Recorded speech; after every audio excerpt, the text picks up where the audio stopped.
بسم اللہ الرحمن الرحیم۔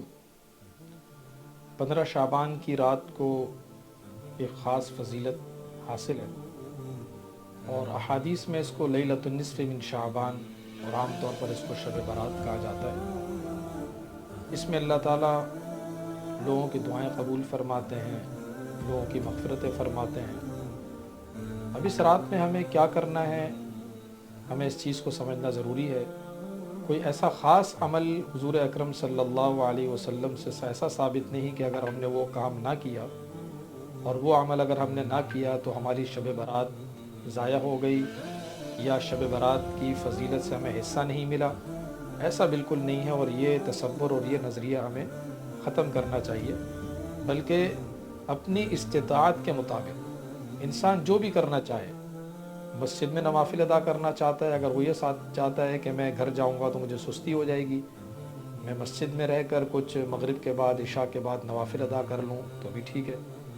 اگر وہ مغرب کے بعد 6 رکعت 8 رکعت 10 رکعت 20 رکعت پڑھنا چاہتا ہے تو بھی ٹھیک ہے، صرف 2-4 رکعتیں پڑھنا چاہتا ہے تو بھی ٹھیک ہے۔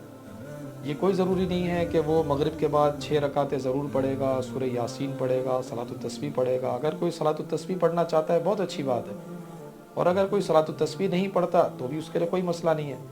جتنا اللہ توفیق دیں، جتنی ہمت ہو ہم نوافل پڑھیں، جتنی ہمت ہو جتنی توفیق ہو ہم قرآن کریم کی تلاوت کر لیں۔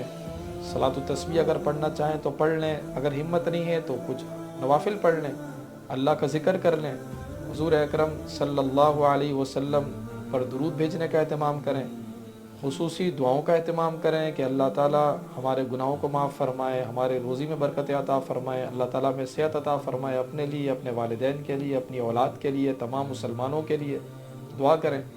آنے والا جو رمضان کا مہینہ ہے اس کے لیے دعا کریں کہ اللہ تعالیٰ عافیت کے ساتھ ہمیں خیر و برکت کے ساتھ رمضان تک پہنچائے، رمضان اللہ تعالیٰ ہمارا قیمتی بنائے۔ کوئی خاص عبادت، کوئی خاص نوافل اس رات میں کرنے کی کوئی تاکید نہیں ہے، بلکہ جتنا بھی میسر ہو، جو بھی طاقت ہو، جتنی بھی ہمت ہو، اللہ تعالیٰ کی عبادت انسان کرے، اور عبادت میں جس طرح حصہ ملانا چاہے، نوافل میں، دعاؤں میں، قرآن کریم کی تلاوت میں، وہ انسان کو ضرور کرنا چاہیے، اور خصوصیت کے ساتھ عشاء کی نماز باجماعت اور فجر کی نماز باجماعت ادا کرنے کا اہتمام ضرور کرنا چاہیے۔ احادیث کی روح سے جو بندہ فجر کی نماز اور عشاء کی نماز باجماعت ادا کرتا ہے تو اللہ تعالیٰ اس کو پوری رات عبادت کا ثواب عطا فرماتا ہے۔ صرف یہ جاگنے کی رات نہیں بلکہ عبادت کی رات ہے۔ اگر ہم جاگتے رہے، عبادت نہیں کی تو بھی بیکار ہے، اور اگر ہم نے عبادت کی اور پوری رات نہیں جاگے تو بھی کوئی مسئلہ نہیں ہے، اللہ تعالیٰ ہمیں اس رات کے عبادت گزاروں میں شامل فرمائیں گے۔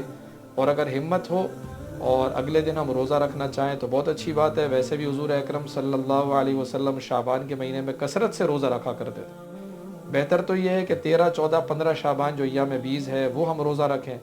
اگر 13 14 ہم نہیں رکھتے، 15 شعبان کا ہم روزہ رکھ لیں، اس نیت سے کہ حضور اکرم صلی اللہ علیہ وسلم اس مہینے میں روزہ رکھا کرتے تھے تاکہ آگے رمضان کے لیے تیاری ہو جائے۔